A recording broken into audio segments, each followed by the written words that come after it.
Hello friends, welcome back to our channel towards target. I hope आप सब अच्छे होंगे और आप सबकी प्रिपरेशन अच्छे से चल रही होगी। तो आज की इस क्लास में हम केमिस्ट्री का चैप्टर स्टार्ट करने वाले हैं, that is a chemical reaction and chemical equation. तो चैप्टर स्टार्ट करते हैं। तो बात करते हैं एग्जाम्पल से। स्टार्ट करने से पहले अगर अभी तक भी आपने चैनल को सब्सक्राइब नहीं किया है तो चैनल को सब्सक्राइब कर दे और वीडियो को लाइक करना ना भूले। तो आज की क्लास को स्टार्ट करते हैं। तो बात करने वाले थे हम एग्जाम्पल से। तो जो सबसे पहला एग्जाम्पल है वो है that is if you had vinegar if you if you add vinegar to if you add vinegar to bicarbonate bicarbonate of soda, the mixture freezes, gas is released. ये तो है फर्स्ट एग्जाम्पल। दूसरा example है boiling of water. अब ये दो example हैं। अगर पूछा जाए कि इनमें से किस में केमिकल रिएक्शन हो रही है और किस में नहीं हो रही, तो उस केस में आपको सबसे पहले ये पता होना चाहिए कि केमिकल रिएक्शन होती क्या है। तो अगर सिंपल बात की जाए, सिंपल टर्म्स में अगर बात करूं, तो केमिकल रिएक्शंस मींस जिसमें नया सब्सटेंस क्या हो रहा हो, फॉर्म हो रहा हो। इट मींस कि नए प्रोडक्ट का क्या हो रहा हो, फॉर्मेशन हो रहा हो। तो अगर एग्जाम्पल फर्स्ट देखें, तो एग्जाम्पल फर्स्ट है कि हमने क्या किया, विनेगर दैट इज CH3COOH, इसे हम और किस नाम से जानते हैं, that is also known as acetic acid. Acetic acid is also known as ethanoic acid. ठीक है। विनेगर में क्या ऐड करा, that is sodium bicarbonate, that is NaHCO3, और sodium bicarbonate is also known as baking soda. ये क्या form करेगा, ये फॉर्म करेगा CH3COONA plus H2O plus CO2। ठीक है। तो जब विनेगर की रिएक्शन, इफ हमने विनेगर को अगर सोडियम बाइकार्बोनेट में ऐड किया तो कौन सी गैस इवॉल्व हुई, कौन सी गैस रिलीज हुई, that is carbon dioxide. It means कि कार्बन डाइऑक्साइड जो फॉर्म हुआ, क्या कार्बन डाइऑक्साइड फिर से विनेगर और सोडियम बाइकार्बोनेट में ट्रांसफॉर्म हो सकता है? तो आंसर होगा नो, क्योंकि जो इसमें जो नया प्रोडक्ट का फॉर्मेशन हुआ वही तो है chemical reaction.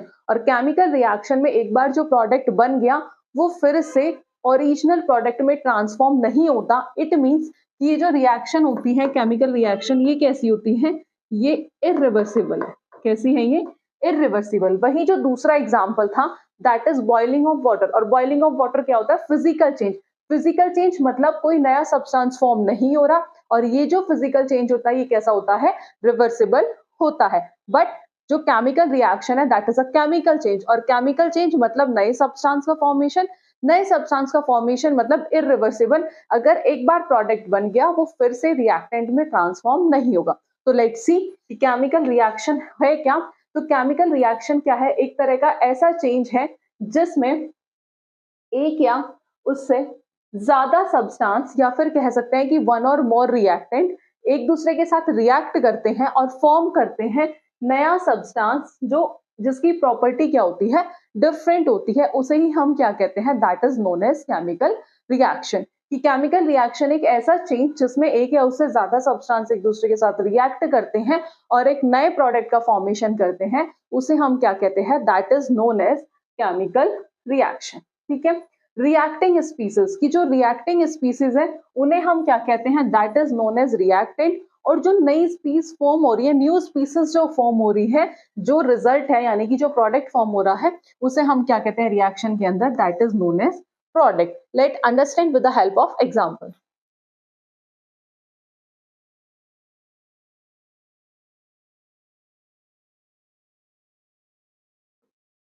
Zinc react with zinc react with dilute hydrochloric acid, dilute chloric acid to form zinc chloride and hydrogen gas. Let's see कि जिंक है,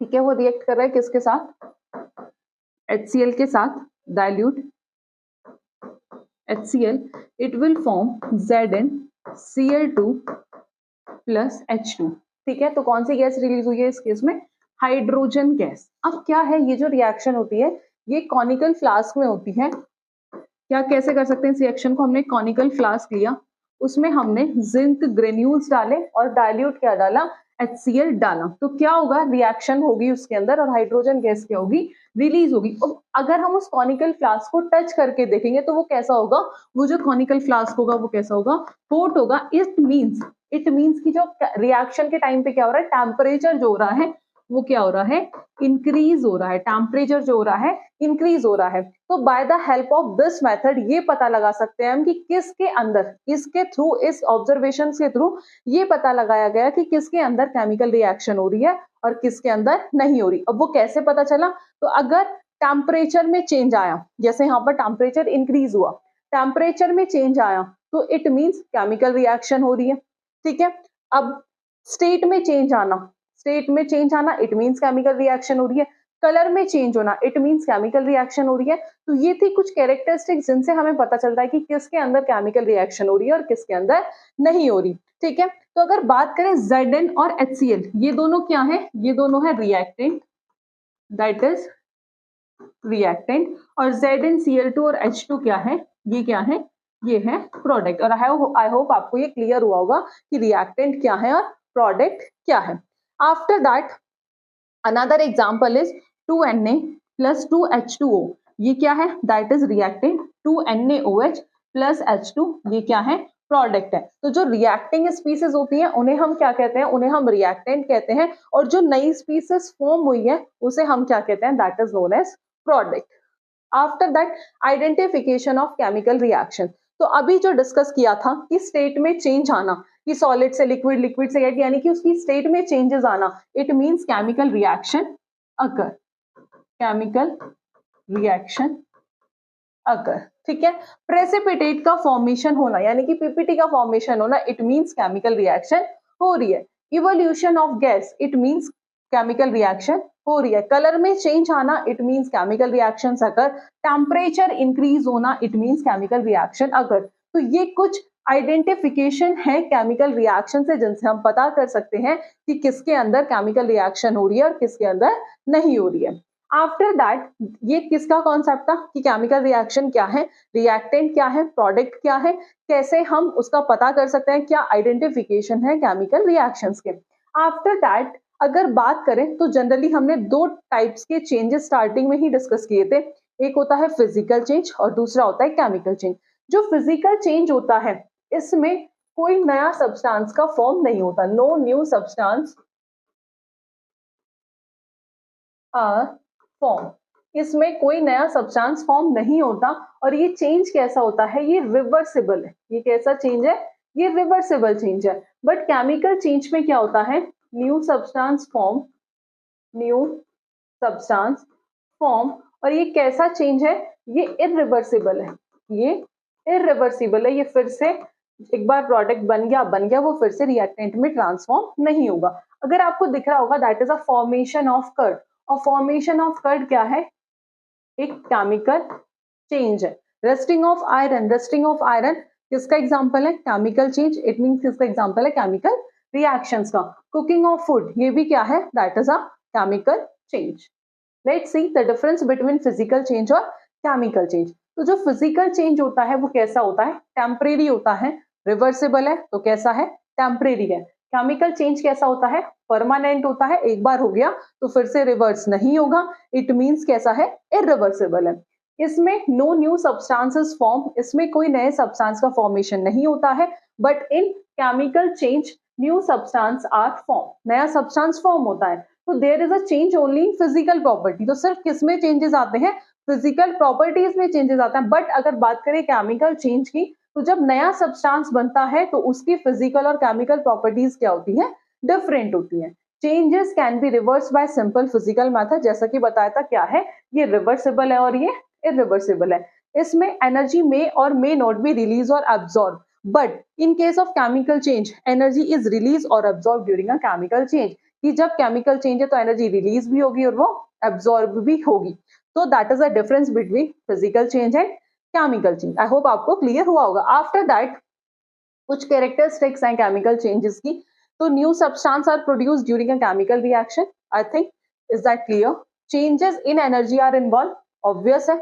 after that during the reaction there occur a change in mass, कि जब reaction होगी तो उसके मास में भी changes आएंगे। और there is a permanent alteration, कि एक बार प्रोडक्ट बन गया तो फिर से ट्रांसफॉर्म नहीं होगा। Example, rusting of iron, heating of lead nitrate, souring of milk, ripening of fruit, ये सब किसके एग्जाम्पल हैं? ये सब केमिकल चेंज के एग्जाम्पल है। और जनरली जो एग्जाम्स में क्वेश्चन पूछा जाएगा वो फिजिकल चेंज और केमिकल चेंज के एग्जाम्पल से ही क्वेश्चन पूछा जाएगा। अभी हम लास्ट में क्वेश्चंस भी डिस्कशन करेंगे। After that chemical reaction discuss कर ली, रिएक्टेंट क्या है, प्रोडक्ट क्या है, क्या कैरेक्टरिस्टिक्स है। अब आफ्टर दैट जो आता है that is chemical equation. Chemical equation क्या होती है? एक केमिकल इक्वेशन होती है केमिकल रिएक्शन की symbolic representation. Symbolic representation of a chemical reaction, उसे ही हम क्या कहते हैं? That is known as chemical equation. तो हम केमिकल इक्वेशन को तीन फॉर्म्स में लिख सकते हैं। कैसे? Let's see. सबसे पहले हम उसकी लिखेंगे वर्ड इक्वेशन। क्या लिखेंगे? सबसे पहले हम उसकी वर्ड इक्वेशन लिखेंगे। तो पहला एग्जांपल, फर्स्ट एग्जांपल हम डिस्कस करते हैं। तो वर्ड इक्वेशन लिखनी है तो magnesium react with oxygen form magnesium oxide. तो ये तो हो गया पहला स्टेप। उसके बाद इसे किस फॉर्म में लिखेंगे? उसके बाद इसे एक पैराग्राफ फॉर्म में लिखेंगे कि when magnesium react with oxygen magnesium oxide is formed। After that जो थर्ड स्टेप है that is a symbolic representation. As we all know कि जो मैग्नीशियम का सिंबल होता है दैट इज Mg, ऑक्सीजन का होता है O2, और क्या फॉर्म करता है? Magnesium oxide MgO। अभी ये जो रिएक्शन है ये बैलेंस्ड नहीं है। अभी हम बैलेंसिंग आफ्टर केमिकल इक्वेशंस, और केमिकल इक्वेशन लिखते कैसे हैं उसके बाद हम बैलेंसिंग सीखेंगे, और तब हम इस एग्जाम्पल को करेंगे कि कैसे हम इसको बैलेंस करते हैं। ठीक है, तो मैग्नीशियम ने रिएक्ट करा किसके साथ? ऑक्सीजन के साथ, और क्या फॉर्म करा? Magnesium oxide. तो तीन स्टेप में हुई। सबसे पहले हमने उसकी क्या लिखी? सबसे पहले हमने वर्ड इक्वेशन लिखी, फिर एक पैराग्राफ लिखा, and after that symbolic representation. Another example है कि हाइड्रोजन प्लस ऑक्सीजन क्या फॉर्म किया? वाटर। कि जब हाइड्रोजन कंबाइन होता है यानी कि रिएक्ट करता है ऑक्सीजन के साथ तो क्या फॉर्म करता है? वाटर। एग्जाम्पल था दैट इज, यानी कि हाइड्रोजन का symbol that is 2H2 plus O2, it will form water 2H2O, that is 2H2O। as we all know कि ये दोनों क्या है? ये है रिएक्टेंट, ये है रिएक्टेंट, और ये क्या है? ये है प्रोडक्ट। दैट इज रिएक्टेंट और ये क्या है? प्रोडक्ट है। अब बात करें H2, जैसे ये H2 है, ये O2, ये क्या है? ये है सिंबल। क्या है ये? ये है सिंबल। ठीक है, तो H2O क्या बना? ये बना फॉर्मूला किसका? वाटर का। ठीक है, ये क्या बना? एक फॉर्मूला बना। अब ये जो 2 गिवन है, तो ये वाला 2 और दैट इज, तो ये क्या है? ये है कोफिशिएंट, और जो ये है ये क्या है? सब्सक्रिप्ट है। ये आपको दिख रहा होगा, that is 2H2 plus O2, that is 2H2O। तो जो ये वाला 2 है, सॉरी ये क्या है? That is subscript. ये पूरा H2O क्या है? फॉर्मूला। ठीक है, ये 2 दोनों क्या है? दैट इज अ कोफिशिएंट, और ये क्या है? Symbol, that is reactant and that is product. तो आई होप आपको ये भी क्लियर हुआ होगा कि क्या कोफिशिएंट है, क्या सब्सक्रिप्ट है, क्या रिएक्टेंट है, क्या प्रोडक्ट है। अब आफ्टर दैट जो मेन आता है कि हम केमिकल इक्वेशन को कैसे लिखते हैं, क्या तरीका है उसे लिखने का। तो लेट्स सी। तो सबसे पहले बात करते हैं, जो रिएक्टेंट है वो स्टार्टिंग सब्सटेंस है जो कहाँ लिखा जाता है? लेफ्ट हैंड साइड लिखा जाता है। प्रोडक्ट क्या है? एंडिंग सब्सटेंस है जो कहाँ लिखा जाता है? राइट हैंड साइड लिखा जाता है, और जो एरो होता है रिएक्शन के अंदर वो क्या दिखाता है कि रिएक्शन कैसी है, केमिस्ट्री में रिएक्शन क्या है, डायरेक्शनल है, ठीक है। After that writing chemical equation, जो अभी हम देख रहे थे कि जो केमिकल इक्वेशन है उसे कैसे लिखते हैं। तो अगर फर्स्ट पॉइंट की बात करें, एज वी ऑल नो कि जो रिएक्टेंट है वो लेफ्ट हैंड साइड लिखा जाता है, और जो प्रोडक्ट है उसे हम कौन सी साइड लिखते हैं, right hand side of the equation. After that जो एरो इंसर्ट होता है रिएक्टेंट और प्रोडक्ट के बीच में, जो एरो इंसर्ट होता है वो क्या रिप्रेजेंट करता है कि जो रिएक्शन है वो किस डायरेक्शन में हो रही है। आई थिंक इज दैट क्लियर कि रिएक्टेंट हम लेफ्ट हैंड साइड लिखते हैं, प्रोडक्ट हम राइट हैंड साइड लिखते हैं। अब जो एरो होता है, जब भी हमने एग्जांपल देखा था, zinc plus HCl arrow that is ZnCl2 plus H2, तो जो ये एरो है ये क्या इंडिकेट कर रहा है, ये रिप्रेजेंट कर रहा है कि direction of the reaction, direction of the reaction की रिएक्शन किस डायरेक्शन में हो रही है। अगर सिंगल एरो है तो इट मींस कि ये क्या कर रहा है, डायरेक्शन जिसमें रिएक्शन प्रोसीड हो रही है। बट इन केस आपको कहीं पे इस तरह के डबल एरो भी दिखते होंगे, उसका क्या मतलब होता है कि रिएक्शन कैसी है, रिएक्शन है रिवर्सिबल, रिवर्सिबल मतलब कि double arrow indicator reversible reaction, the product recombine to form the reactant, कि वो फिर से किस में चेंज हो सकता है, फिर से रिएक्टेंट में हो सकता है। तो दैट इज ये किसका साइन है, ये है रिवर्सिबल का, और सिंगल एरो क्या इंडिकेट करता है, that is the direction of the reaction. अब प्लस साइन इंसर्टेड होता है, दो या उससे ज्यादा रिएक्टेंट और प्रोडक्ट्स जो फॉर्म होते हैं उसमें प्लस साइन इंडिकेट होता है, एज वी ऑल नो। अगर रिएक्शन किसी स्पेसिफिक कंडीशन में हो रही है, इन केस लाइट की प्रेजेंस में है, टेम्परेचर की प्रेजेंस में है, क्या कोई स्पेसिफिक कैटलिस्ट यूज किया है। कैटलिस्ट क्या होता है कि जो रिएक्शन के रेट को क्या करता है, इंक्रीज करता है। तो अगर हमने कोई स्पेसिफिक कंडीशन लगाई है, टेम्परेचर हो गया, प्रेशर हो गया, कैटलिस्ट हो गया, तो वो हम कहाँ मेंशन करते हैं, वो एरो के ऊपर मेंशन करते हैं। सपोज अगर कोई रिएक्शन है XYZ, कोई रिएक्शन है X प्लस वाई और XY फॉर्म कर रहे हैं, अगर ये रिएक्शन सनलाइट की प्रेजेंस में हो रही है H न्यू, तो हम उसे एरो के ऊपर मेंशन करते हैं।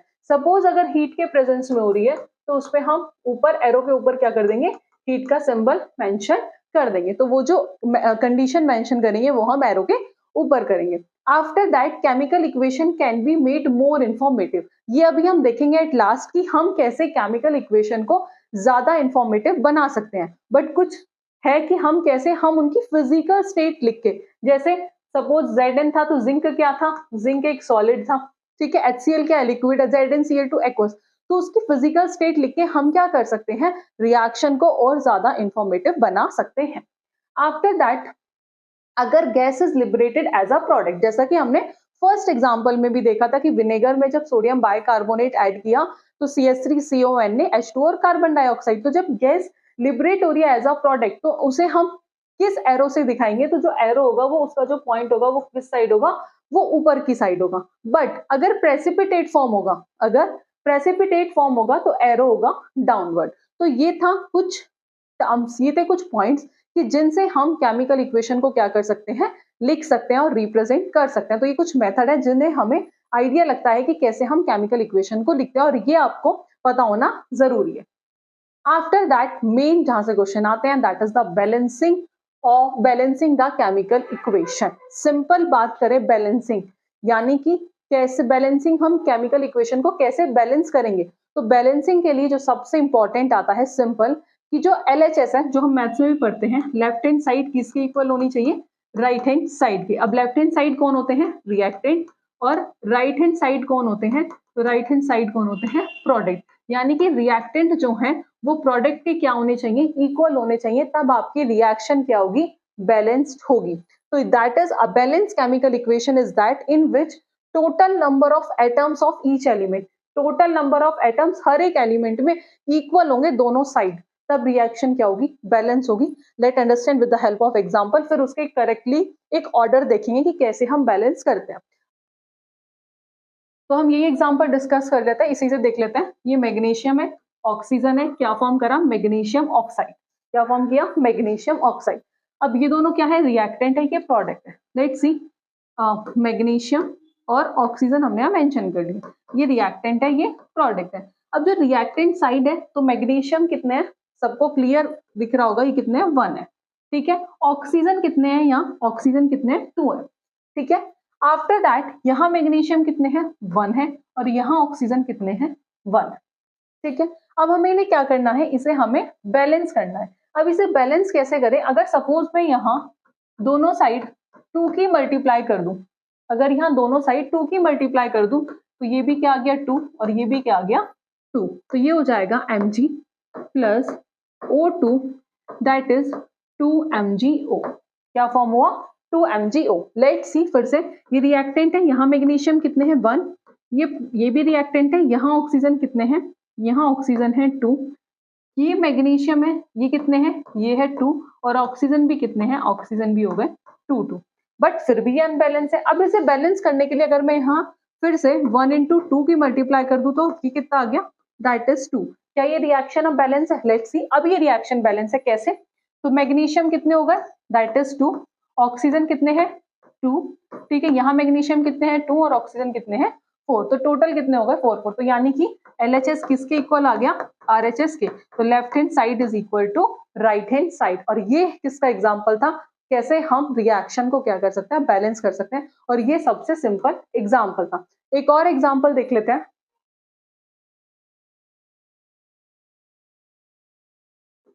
That is zinc plus HCl zinc chloride plus H2।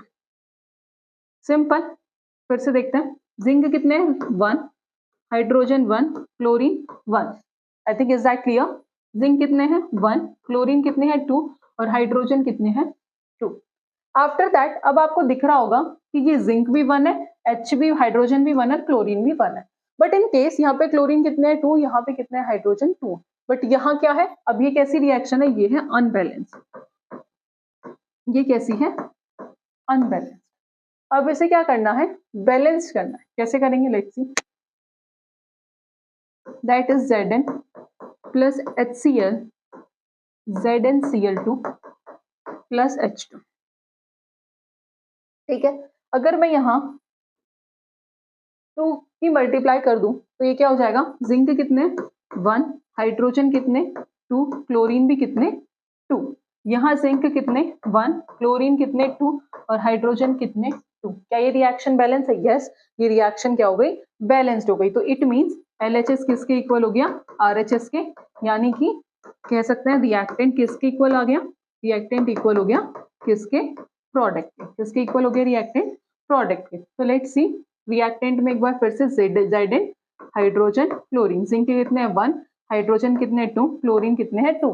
Same product में भी जिंक 1, क्लोरीन कितने हैं 2 और हाइड्रोजन कितने हैं 2। तो ये रिएक्शन क्या है बैलेंस है, रिएक्टेंट किसके इक्वल हो गए प्रोडक्ट के। तो ऐसे हम क्या कर सकते हैं बैलेंस कर सकते हैं। आइए अब स्टेप बाय स्टेप एक बार देख लेते हैं। तो जो सबसे पहला है कंसीडर अ केमिकल रिएक्शन, वही एग्जांपल लिया है मैग्नीशियम और ऑक्सीजन का। अब क्या क्या स्टेप है, कैसे बैलेंस करते हैं, स्टेप बाय स्टेप देख लेते हैं एक बार। सबसे पहले हम उसकी वर्ड इक्वेशन लिखते हैं, ठीक है, फिर वर्ड इक्वेशन लिख ली, magnesium plus oxygen gives magnesium oxide. फिर आफ्टर दैट उसकी केमिकल इक्वेशन लिखते हैं। अब केमिकल इक्वेशन क्या होती है, सिंबॉलिक रिप्रेजेंटेशन, हमने उसकी केमिकल इक्वेशन लिख दी। तो Mg plus O2 MgO same. फिर हमने क्या करे, number count the number atoms of an element, जो अभी हमने प्रीवियस अभी देखा था। तो मैग्नीशियम के कितने थे 1, सेम ये प्रोडक्ट 1 1, यहाँ पे कितने हैं ऑक्सीजन के 2। तो ये कैसी है, ये एक अनबैलेंस इक्वेशन है। अब हमें इसे बैलेंस करना, उसके लिए to balance a chemical equation सबसे पहले बॉक्स को ड्रॉ करेंगे हर एक फॉर्मूले में, उसके अंदर इन बॉक्स के अंदर कुछ चेंज नहीं होगा while balancing the equation.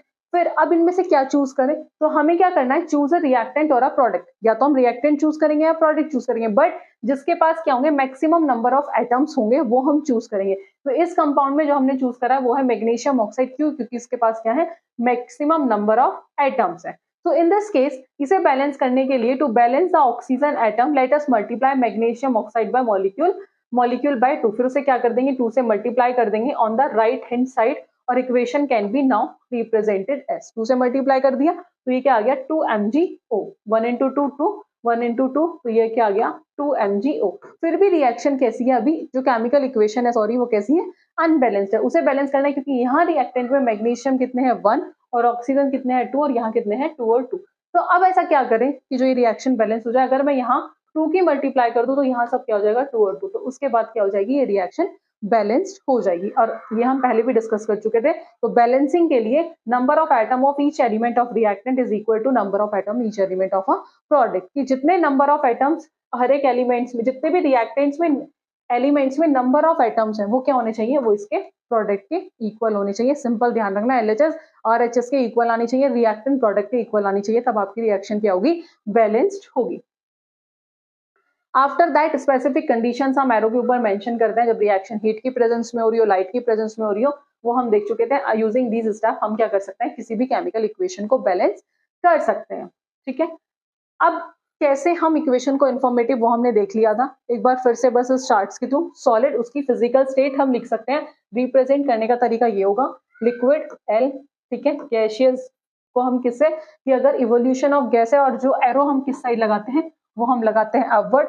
Water soluble solution है तो क्या फॉर्म करेंगे, एक्वस, जैसे ZnCl2 में क्या लगाया था, एक्वस, इट मींस ये कैसा है, वाटर सॉल्युबल सॉल्यूशन है। प्रेसिपिटेट का एरो डाउनवर्ड होगा। अगर रिएक्शन किसी स्पेसिफिक कंडीशन में है तो वो हम एरो के ऊपर मेंशन करेंगे, और हीट की प्रेजेंस में तो ये सिंबल हम उस पर मेंशन करेंगे। ठीक है, तो कुछ एग्जांपल है, 3Fe प्लस, इसमें क्या है, Fe क्या है, सॉलिड है, 4H2O वाटर क्या है, लिक्विड है, Fe3O4 solid plus 4H2O evolution of gas, और गैस का सिंबल क्या है, अपर साइड है।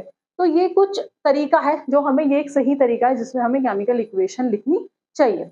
तो आई होप आपको ये सारी टर्म्स क्लियर होंगी, कैसे हम केमिकल इक्वेशन को बैलेंस करते हैं, क्या केमिकल रिएक्शन है, ठीक है, रिएक्टेंट क्या है, प्रोडक्ट क्या है, केमिकल इक्वेशंस को लिखते कैसे हैं, कैसे स्टेप बाय स्टेप हम बैलेंसिंग करते हैं। तो ये था कुछ कॉन्सेप्ट इस टॉपिक के रिगार्डिंग। आफ्टर दैट कुछ क्वेश्चंस कर लेते हैं। तो जो फर्स्ट क्वेश्चन है वो है आपका, that is which of the following is a chemical change, कि इनमें से कौन सा केमिकल चेंज है। केमिकल चेंज है तो मतलब इट मींस कि कोई नया सब्सटेंस फॉर्म हो रहा होगा, नया सब्सटेंस फॉर्म हो रहा होगा, रिएक्शन कैसी होगी, इरिवर्सिबल होगी, रिवर्सिबल नहीं होगी। तो मेल्टिंग ऑफ आइस क्या है, that is a physical change, that is a physical change, तो ये ऑप्शन भी नहीं होगा।